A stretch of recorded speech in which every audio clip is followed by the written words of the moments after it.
ओम नमः शिवाय। हर हर महादेव। भक्तजनों, आज हम सुनेंगे 14वां अध्याय। भगवान शंकर ने संत कुमार से कहा, अब मैं तुम्हें सावन शुक्ल पंचमी को किए जाने वाले व्रत नाग पंचमी व्रत के बारे में बताता हूँ। ध्यान से सुने। साधक को चाहिए कि वह दिन के पहले केवल एक समय भोजन करे। पंचमी वाले दिन सोने या चांदी से निर्मित नाग लेकर नक्त व्रत करना चाहिए। नक्त व्रत रखकर बढ़ई या कुमार से 5 फनों वाला नाग बनाकर उसकी पूजा करें।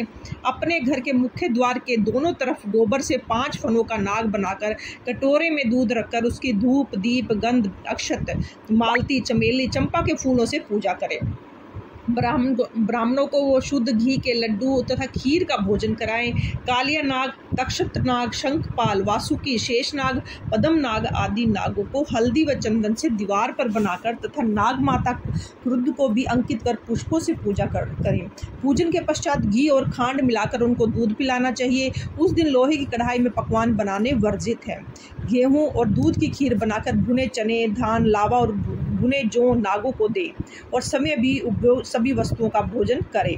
परिवार वालों को भी ये भोजन करना चाहिए। सांपों की बाबी के पास नाग गाना वाद द्वारा उत्सव मनाना चाहिए। ऐसा करने वाले मनुष्य को जीवन भर कभी सर्प डसने का भय नहीं होता। सांप के दर्शन से ही मनुष्य अधोगति को प्राप्त हो जाता है। सर्प तमोगुणी होता है। विधि पूर्वक ब्राह्मण सहित नाग का निर्माण कर उसकी पूजा करें। इस तरह 12 महीनों की शुक्ल पक्ष की पंचमी का व्रत करें।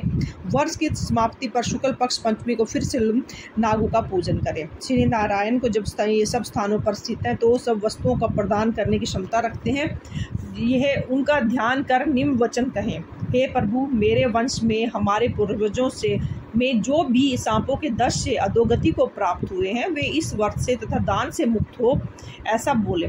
इस प्रकार उच्चारण कर सफेद चंदन युक्त चावल के पानी को भक्ति पूर्वक वासुदेव श्री कृष्ण के निमित्त जल में छोड़ दे। इस तरह व्रत पूजा और दान से साधक के वंश में सर्प दंश के कारण मरे लोगों और भविष्य में मरने वाले होंगे तो उनको मुक्ति मिलती है। हे संत कुमार, वे सब सर्प योनि से मुक्त होकर स्वर्गलोक को चले जाते हैं। इस प्रकार व्रत करने वाला अपने वंश का उद्धार कर शिव जी के साधन्य में पहुंच जाता है। हे संत कुमार, जो मनुष्य नाग की हत्या कर देता है उसके परिवार में अगले जन्म में पुत्र नहीं होता और यदि होता भी है तो वह अधिक मास तक जीवित नहीं रहता।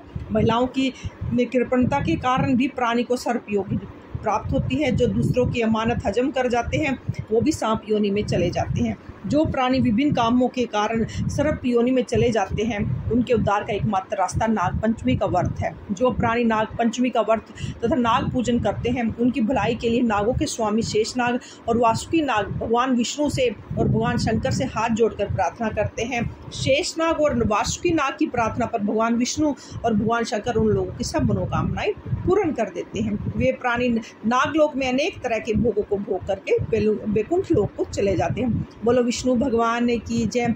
हर हर महादेव। आज हमने सुना है सावन मास महात्म्य का अध्याय 14।